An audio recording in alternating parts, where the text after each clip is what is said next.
Robb peered out over the wall, gazing out at the open fields. It had been almost 2 years since he had stepped foot in his home and watched the people he had grown up with tend to their homes and fields. The air had grown colder the past few months, with some days of snowfall in between. Jane stepped up to him, her belly visibly large from the pregnancy. Robb took the hand of his love, and they spoke of the stable peace the North now had, but warned her that the peace is fleeting. The North had the Vale and Riverlands as part of their kingdom, but King Tommen and the Faith still had the Reach in the Westerlands. Much of their armies were intact, and their eyes looked to the north. Jane would see his worry and comfort him, telling him whatever would come, they would face it together as a family. Robb would smile, thinking of how many of his siblings were now returned, yet none still knew of where Bran had gone. No one had seen him since his disappearance, and according to the Boltons, he had gone north of the Wall. None from the remainder of the Night's Watch had seen him since. Seeing a carriage come over the road, Robb smiled. Stepping out from the convoy was Rickon, Melisandre, and Prince Shireen. Robb embraced his brother, while Davos hugged the princess. Robb, ecstatic, brought Rickon to meet his wife and new sister-in-law. Davos gave his condolences to both Shireen and Melisandre for Stannis, and her mother, who also fell ill with a deadly cold while in Eastwatch. Coming out to see Rickon first was Arya, who by now was becoming a young woman. Next was Sansa, and lastly Jon. 5 of the 6 Stark children, all united. What was even more delightful was the arrival of Rickon's direwolf Shaggy Dog. Greywind, Ghost, and Shaggy Dog all sniffed one another in recognition, staying with one another as if a small pack was now formed. Robb would then ask Davos and Sansa if all things had been taken care of and if all of the lords had gathered. Sansa would respond that they had all gathered in the Great Hall. Roughly half an hour would pass, and the Great Hall would be full of sound and greetings. Roughly every lord of the North was in attendance, as well as representatives of the Vale and Riverlands. One of the tables had a number of wildlings as well. Sitting with them was Jon and his companions Ygritte, Tormund, Sam, Gilly, Ed, and the now walking on crutches Grin.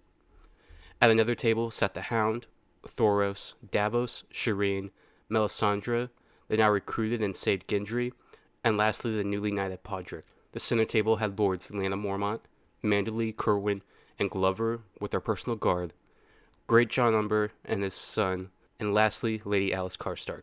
The final table had Littlefinger, the Lord Apparent of the Vale, young Lord Aaron, and Lord Royce, with the front of the table being Ed Miratoli and his wife Rosalind. At the head of the room, sitting on a large table where there are a number of seats, on the right end sat Arya and Sansa, on the left end sat Rickon in an open chair, and the center Jane with an open seat for Robb. The great doors into the room opened, and with a hefty walk came in Robb, sword at his side, wearing brown gambeson tunic and a silver crown upon his head. Walking with him was Greywind. "The King of the North!" one of the lords shouted, with many clapping and chanting while banging cups on their tables. Robb would pause and then walk over to Jon, pointing to him the open chair. Jon would question him, feeling as if he didn't deserve it, but Robb would tell him that he was a Stark and his brother. The two would then sit in their chairs, commencing their meeting. Much talk would be had about the winter now upon them. Lords would speak of their food levels and storage as well as current manpower. One would then question the wildlings and their reason for being here. Jon would point out how it was the wildlings that fought Ramsay for them. Robb would then also tell them that Stannis promised them lands in the north and that he would honor that pledge. Robb would then see now was the time to speak to the other lords and tell them about the news of the world around them. During their war for the north, King Tommen had died, and Cersei Lannister had claimed the crown. The Lannisters now had the Crownlands, the Westerlands, and the Iron Islands, who new Lord Euron Greyjoy, bent the knee to. As for the Reach, they are in open rebellion against Cersei after the death of Queen Marjorie. However, House Tarly had declared themselves for the crown instead. Robb would inform them that the Stormlands had fallen under the crown's rule after Stannis brought his army north.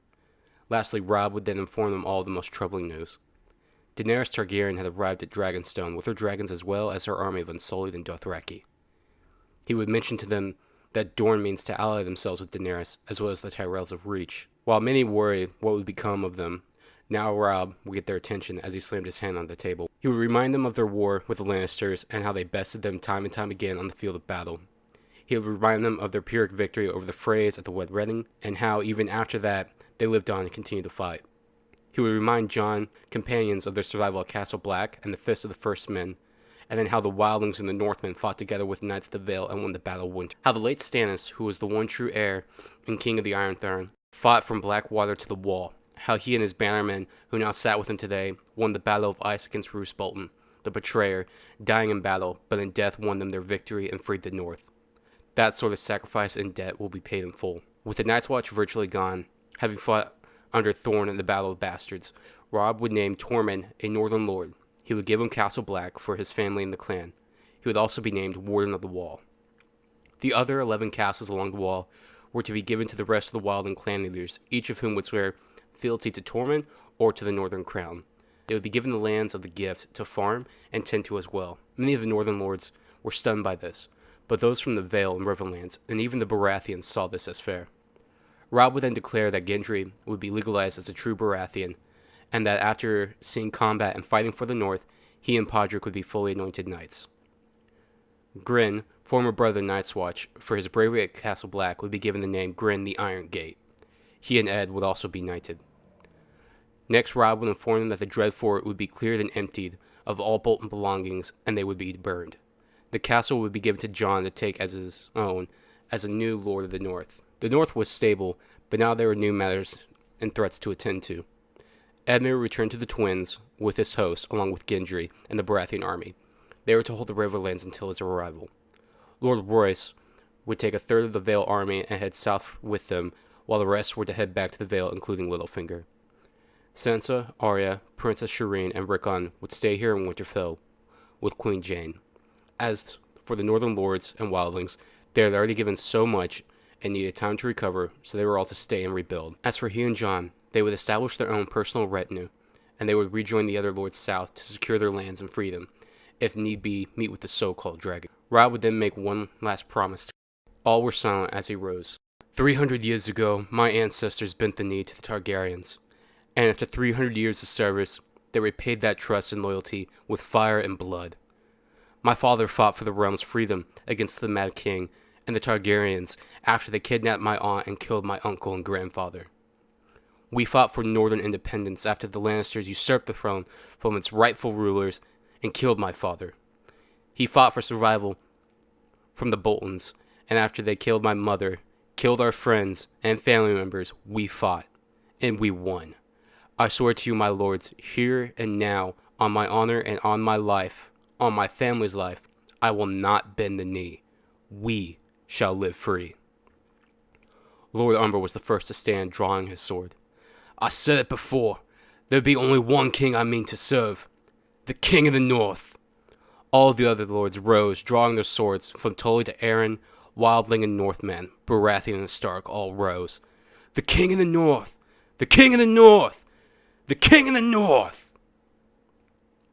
And that is where our story will end, for now.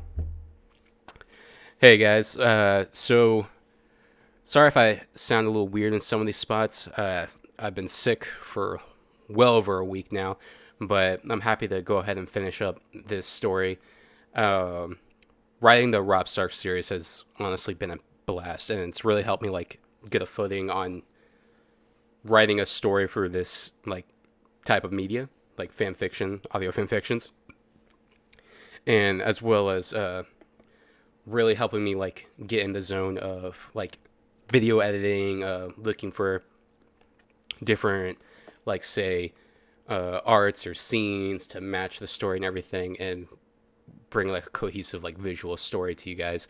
And honestly, like I said, it was a blast, and I can't wait to do more. Do I plan on making a sequel for the Robb Stark videos and stories? Absolutely. This story is far from over, and I plan on eventually doing a sequel that will go into the rest of the world of Westeros, except with Robb Stark now alive and King of the North. Coming up next in terms of Game of Thrones fanfictions, I have a story surrounding Jon Snow if he never joined the Night's Watch, which that's all going to be just one huge video. It might equate to about the same time as all of my other videos of the Robb Stark fanfiction put together. And then after that, a somewhat shorter video than that one, but still probably just almost as long as this, is going to be a Sansa Stark fanfiction of what if Sansa found love in King's Landing. And that one's going to be more of like your classical like Knight's Tale and everything. So I look forward to bringing you more of those Game of Thrones fanfictions as soon as possible. And honestly, if you liked and enjoyed the video, like, subscribe, hit the bell notification, all the whatchamacallits. And yeah, I appreciate you all for being with me on this journey, and you guys have a good one. I wish you good fortune in the wars to come. See ya.